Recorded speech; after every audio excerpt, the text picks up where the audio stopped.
how do we grow this influence of black leaders, men and women, that can represent our industry inside the ANC, inside the policy-making structures? Get to grips with the digital environment, put together best practices, what works and what doesn't, very importantly. In the project that we're doing in Chapulati, we've created a linking bridge between those two little areas there. So it becomes a matter of just 10 minutes walk from one side to the other.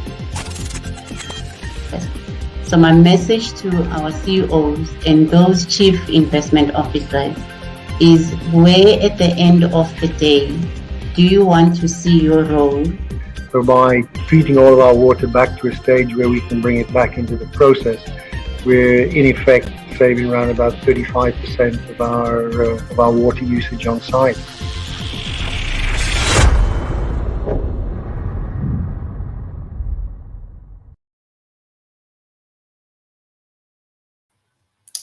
Good afternoon, ladies and gentlemen. I'm Gordon Brown, and welcome to greeneconomy.tv. Today we have another episode of our Circular Economy show with our special guest, Chris Whyte, and our inquisitive young mind from CPAT University in Nolwazi and Mbhele. But before I introduce them and speak further about the topic, let's hear a word from our sponsors. This show is brought to you by GBCSA's Positive Impact Magazine. No, great stuff. And so this show is a continuation of our conversation about circular economy, ostensibly the thought process, the body of work, the professional field of assisting companies, government, the economy to move from a more linear or a linear approach in the past, which is problematic, to a more circular approach, which is solving a whole range of problems. And today, the topic of conversation is glass. Glass, obviously, in the sense of a material. And I'd like to now introduce, or rather bring forward, Chris into the conversation. Chris, give us a sense of what problems are associated with the waste stream, if you like, of glass. Perhaps talk about what your sense of the value of glass as a material. Talk about some of the applications, and then talk about the linear nature of what's been happening and what are some of the key problems associated with that, please. Sure, absolutely. And hi to everyone out there listening. Glass is a beautiful product, and from a packaging perspective, I would say it is probably one of the nicest, in that it can virtually be recycled indefinitely. And the opportunity around that means that we can take glass to glass many times. We don't have that same luxury with plastics or paper. Paper degrades over time, so you can only produce lower and lower value products, whereas glass to glass is almost infinite. So there's a great opportunity in terms of bringing glass in as probably a highly sustainable packaging solution. Yes, it does take a lot of energy and carbon dioxide to produce virgin glass from raw materials that are mined from the earth. But the opportunity to recycle time and time again makes it one of the better opportunities from a circularity perspective.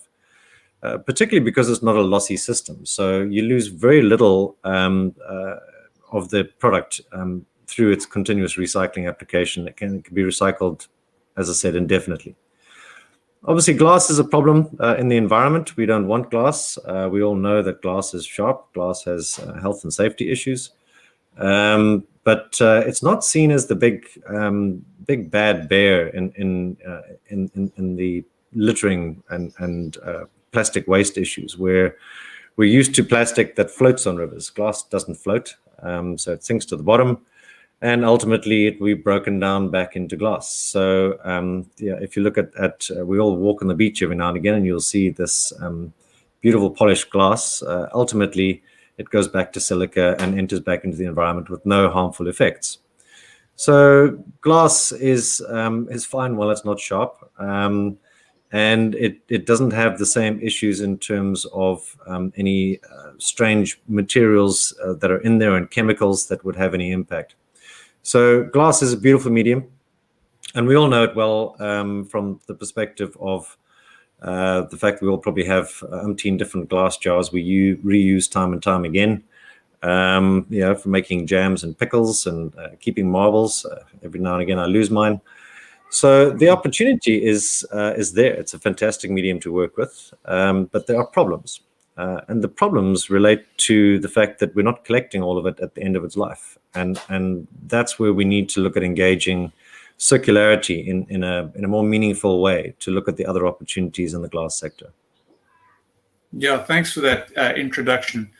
So just to highlight, so at the moment what's happening is that as you've indicated, there's perhaps a certain amount of recycling going on, and I'd like to ask you to speak a little bit about the reusing model versus the recycling model, and how do those compare in the South African context. But are we seeing a significant amount of glass piling up in landfill sites that could otherwise be converted into value?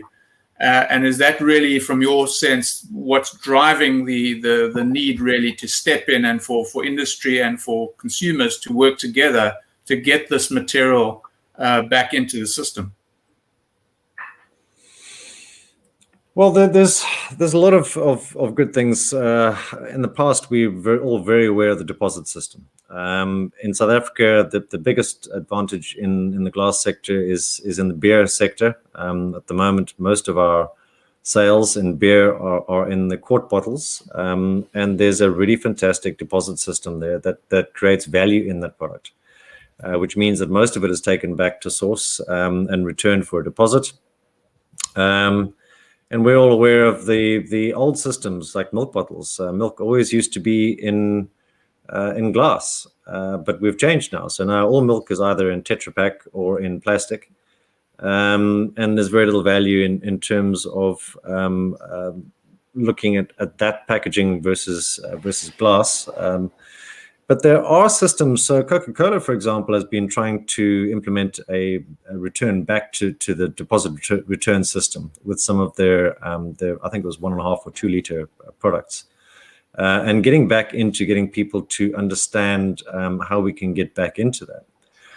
But what I'd like to do at some stage is maybe throw up a few slides and show some of the issues that we have and the opportunities. But when you're ready for me to do that, let me know, and I'll walk you through some of the slides that I've produced before, and give an indication as to what the opportunities are in the glass sector. Nolwazi, have you got a question? Yes, I do actually. So what happens with some of the glasses that you can't recycle, such as ovenware? What happens to those type of glassware? And then also, what are the alternatives for that? What can you do, to minimize the environmental impact? Well, everything has a value. There are great opportunities. We did some work previously with Knorr, who had 1 million ceramic mugs that they needed to recycle, and we used that as an aggregate into a low carbon building system and produced a multitude of houses with this beautiful green glass in it, or the ceramic glass in it. Ovenware is also very difficult because there's no conventional recycling for those sort of products. But again, any of those types of glass can be reutilized as an aggregate into a multitude of different applications. So it doesn't make sense to have an inert material going into a landfill site that fills up space when that can be used for multiple different applications. And I'll show you some of those just now.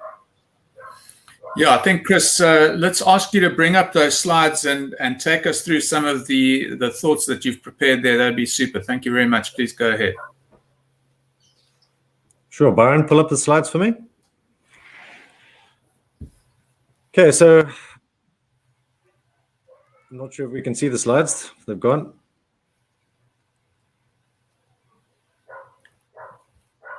Right. So while Byron's pulling up those slides, Chris, I think what you can do is just give us a brief overhead, or rather overview of what we're going to talk about. But the slide's up, so go ahead and follow your slide. Thank you.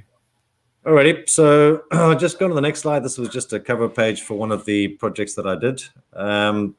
Essentially, what I want to look at is different applications in waste glass. And we have about a 44% recycling rate for glass in South Africa, with a production capacity exceeding 1 million tons. And also looking at the flat glass applications, which is probably a production in excess of 500,000 tons a year. That means we have more than 1 million tons of glass that's going to landfill or ending up in the environment somewhere. So this is a valuable resource that we need to look at for multiple different applications, and it can be crushed into a variety of different products. And I'll show you some of those in the next slide, Brian. So the first thing is collecting. There's a huge opportunity in terms of providing value in the collection model. The problem that we face is that the bulk of glass processing and remanufacturing, that all happens in Johannesburg. So the main facility is in Johannesburg. There's a smaller one in Cape Town that does just green glass for the wine industry. But the bulk of other glass goes to Johannesburg. And it gets crushed, primary crush, or put into these bulk bags and sent off to an optical sorting system that separates it into the different colors, and a crush system that then takes a lot of the lids and the paper off. And then that goes back into glass recycling. The problem is obviously in KZN. Our market price for glass here is 50 cents a kilogram, which means that if I look at some of our collection systems, unless I'm getting it for free to transport it from its point to a collection point where we can then transport it to the market in Johannesburg on a 32-ton truck, means that there's no value for the collector in the street. So it's very difficult to look at driving the collection system from an informal collector perspective. And this really is a big problem in the Eastern Cape, KwaZulu-Natal, and areas that are remote from those markets in Johannesburg. But we can crush that glass down. So the next slide shows some of the applications that we have in terms of glass crushing that we've undertaken in KZN through some of our operations. This can be separated into different colors. So you can see that there's a sort of pink glass there. We've done blue. There's the green, brown, and white, which is the normal. And the opportunity is when you put this through a glass crusher system, you can separate it into the different size fractions. And those have many, many different applications. We've created and developed over 32 different applications for glass that bring us a value, instead of 50 cents a kilogram for cullet-to-cullet recycling, it'll give us a value of anywhere between 2 Rand and 20 Rand a kilogram for that product. So that allows us to create an additional value in the value chain that we can then look at providing that benefit back down to the collectors at the lower end of the market that will bring the product out of the environment and out of the landfill sites into recycling. So Chris, if I can just jump in there with a quick question. So what is is there an obstacle or a blockage or an impediment to you and other glass crushing beneficiators of glass in terms of being able to access the waste glass currently? And I'm referring to the glass that's not being shipped or being recycled in the current system. No, not at all. I mean, the opportunity is one can access the glass. If you can provide the value, it will be delivered at your door. The opportunity or the issue at the moment is trying to create these new markets. So we've got to break a product into a new market where they've been using an unsustainable product for such a long time. And sand is basically, silica sand is one of the biggest problems. A lot of our applications in terms of water filtration and aggregate use sand. The simple reality is that the bulk of that is mined illegally from our rivers and streams. And that has massive impacts in terms of water quality, biodiversity, water yield. And again, the systems are not providing input back into the economy effectively as they should be if they were properly licensed facilities. But that has knock-on impacts as well. So, we're mining so much sand out of the Mbhele River, for example, that we don't have enough sand coming down the rivers anymore to replenish that sand that is removed during our spring tides. So a city like Durban spends millions every year pumping sand out of the harbor onto the beaches to replace our sand after spring tides, because we're not getting that normal replenishment anymore. We've broken the system, we've broken the circle. So we want to look at opportunities where we unpack not just the application and the product, but fix another problem upstream. So Chris, how do we, so let's talk about the sand example specifically. What needs to happen within the, let's say, within the water filtration system? How does one access the decisions that are being made there in terms of using sand and convince them to use crushed glass? Is crushed glass an equally good solution to sand? Is it better than sand? To what extent have you been able to convince or engage with water recyclers or water treatment decision makers to use crushed glass? We've done a lot of research on that, and the reality is we're changing those markets, and we've got a lot of people convinced already. I think we're working with a number of organizations at the moment, looking at a production capacity of about 300 tons a month right now. Obviously, we can expand that substantially. There's a lot more material out there. But the work that we've done in terms of things like water filtration is phenomenally exciting, because sand as a product is normally used in filtration mediums. Anybody with a swimming pool using a sand filter, right up to your government or municipal agencies that look at using that in our conventional water filtration, but also in our wastewater systems. Sand, if you look at sand under a microscope, has got little micropores and cracks in it. And effectively what happens is that over time, that sand fills up with algae, it fills up with fats, oils, and greases, and particulates. And that effectively reduces the efficacy of the product, which means that you've got to replace that sand every 18 months to 2 years. Crushed glass is a very different product. It doesn't have that same surface texture. And yet we've done a lot of research that shows that because of the efficiency and efficacy of glass in a filter type system, that alone can reduce the electricity usage on pumps by about 8% because of a better flow system. It doesn't bridge and clog up like sand does. But also the reality is that glass provides better clarity through a filtration system. And what that means is that you don't need to use your pump as many hours. So there's an additional cost savings in terms of turning off your or using your pump for a few hours per day. And that also has an electricity saving. Plus the fact that because glass has a better flow, it doesn't put that much pressure on the pump, which means that your maintenance and the longevity of your pumps lasts a lot better. And that saves costs. But more importantly, we've actually shown that the efficiency of backwashing using glass as a medium will save, on average, 23% water on backwash. Now, as a water-scarce country, that's enormous. So the savings in the electricity and the water backwash alone will pay for the difference in cost. But the reality is that as we get this to scale, we're starting to see that we can supply at the same rate bringing glass into the system as opposed to sand. So there's all these different benefits that come out of it. But the biggest one is that glass is 20% lighter than sand from a density perspective, which means transport and filling the filters takes less. It's less cost less to transport. But the other opportunity, or the other big thing, is that glass will last for 10 years.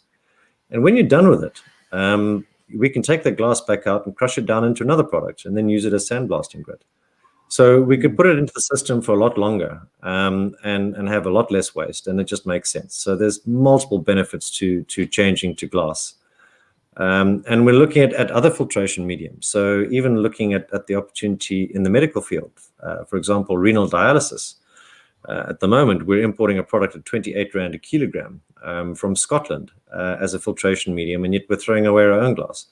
So there are sort of niche markets as well that we could look at in terms of filtration. But it's also a fantastic medium for petroleum product filtration.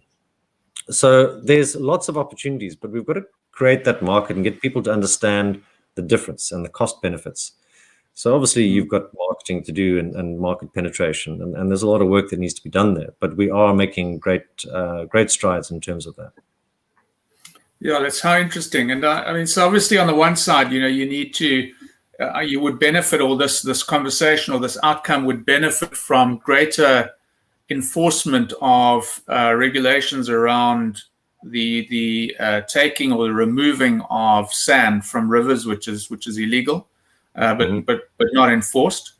But also just talking about the structures that exist around taking ideas to market. Organizations like, I'm thinking of people like the Innovation Center in Pretoria and the CSIR and these sorts of people who engage with multiple bodies across multiple industries. I mean, to what extent should these types of organizations be supporting these types of innovative ideas? Can they support? Are there other organizations that should be supporting? Are there organizations that are supporting? My question really is to say, how can we take these types of innovative ideas and fast track them from a point of view of market access? No, it's a very valid point, and we need to try and drive this from the perspective of the different stakeholders in the sector. So I'll give you an example. In eThekwini as a city, for example, there's probably in the region of 8,500 to 10,000 tons a month of flat glass that go into our landfill sites. There's no value for them, and it's a problem. Flat glass is a big health issue, and it's a massive problem dealing with that in our landfill sites, where obviously you end up with sharps in the system that have a health issue. What we need to do is we need to drive the market. And the opportunity would be to try and get municipalities and government institutions to do the right thing, essentially, and promote and embrace circular economy. So they need to say, right, let's look at glass for our water filtration, for our wastewater treatment systems, for our public swimming pools, because it's about supply and demand. And the more that we can create that demand and offtake through supply chain management, through green procurement, through material specification, it starts to make sense. And this is where we need to unpack the life cycle analysis, where we can say, yeah, glass might be slightly more expensive than sand, but if you look at the benefits to the environment, to job creation, to processing and manufacturing, and to savings in energy, savings in water, that's where we need to start looking at it. The issue is that we again, from a circularity point of view, we've got to bring together the different role players to understand where their focus is, and so now we've got to engage with the government associations like SALGA, with the CSRs, with the Department of Science and Innovation, bringing in environmental affairs, bringing in water affairs, and it takes quite a bit to bring all them together. But there is a push from everyone to look at circular economy now, and the idea is that we want to unpack these things, but getting everyone together is difficult and takes time. But that market is growing. And again, our focus is always, look at developing the private sector market first, because it's a lot easier to convince somebody in the private sector who's got sustainability goals to achieve to change to something better, greener, and even cheaper, because it does work out cheaper in the long run, than to try and convince otherwise. But there's many ways that we can do that. Yeah, I mean, I suppose one of a great scenario might be if you have a company that is generating or is packaging, using glass to package, but and is ultimately taking back that glass and then putting it into their own filtration systems or other mechanisms. I guess that can help to tell the story. But of course, as you were saying earlier, in many cases, if you're a packager, then you can take back your packaging and actually reuse it. Nolwazi, do you have anything from your side just at the moment? So I was looking at the disadvantages of recycling glass, right? And then one of it was glass is a contaminant. May you please just explain how does glass become a contaminant, if you know? No, glass is not a contaminant. So glass again is unlike other products. It's inert. It doesn't absorb contaminants. So glass is far better than anything else. If you look at the issues around plastic and paper and other packaging materials, there is absorption. There is issues around microplastics.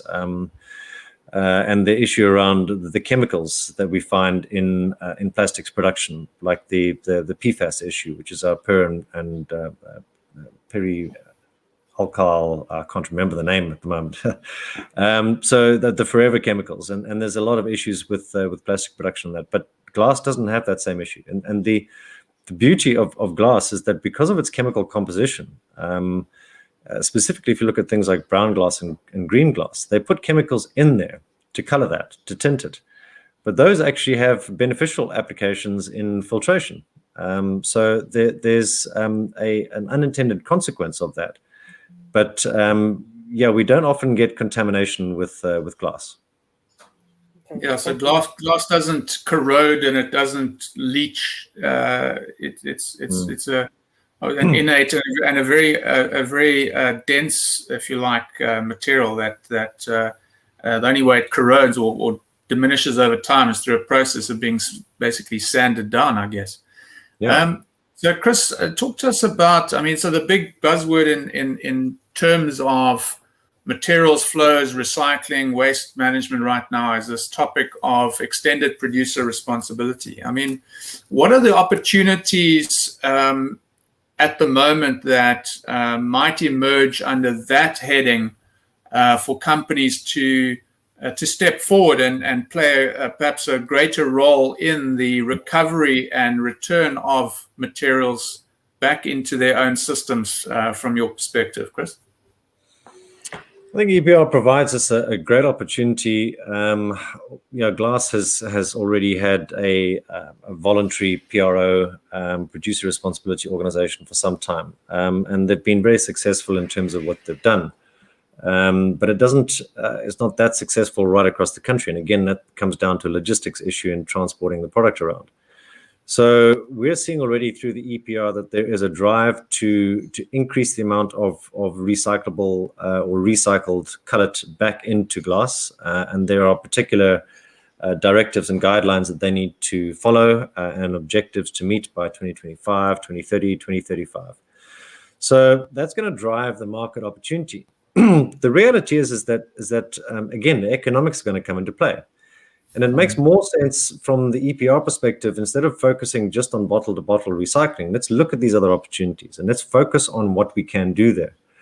And the simple reality is that there are, as I said, 32 different applications in crushed glass, from abrasives in paint to beautiful products that can be produced on polished floor systems, kitchen counter systems, and tiles.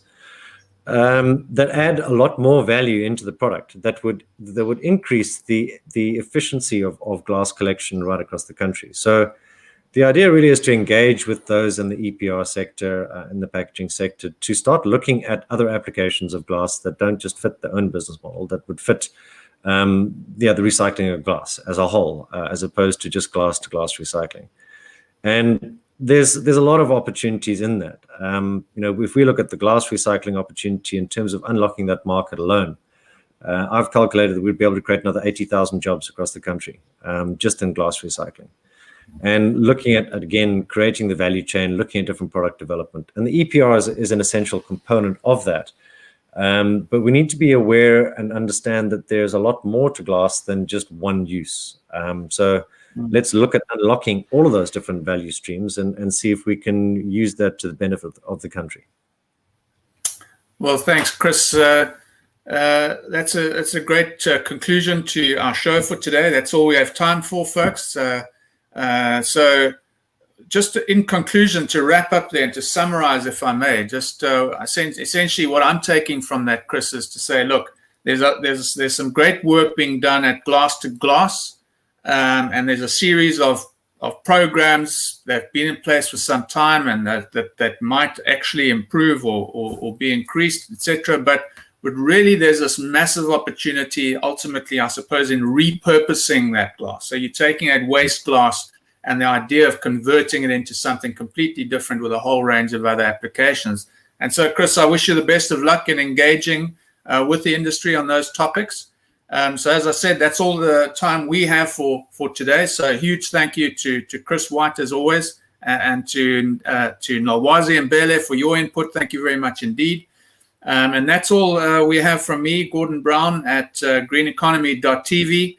We'll see you next week, same time, same place, and we'll announce the topic of that show during the week in social media. So thanks very much indeed for tuning up, and we'll see you then. Thank you. Bye-bye. This show is brought to you by GBCSA's Positive Impact Magazine.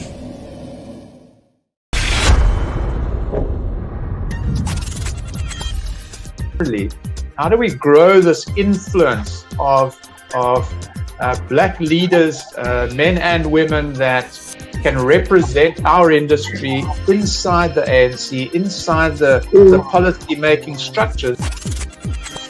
Get to grips with the digital environment, put together best practices, what works and what doesn't, very importantly.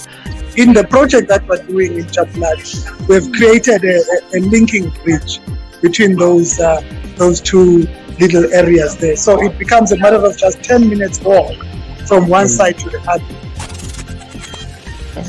So my message to our CEOs and those chief investment officers is, where at the end of the day do you want to see your role? So by treating all of our water back to a stage where we can bring it back into the process, we're in effect saving around about 35% of our water usage on site.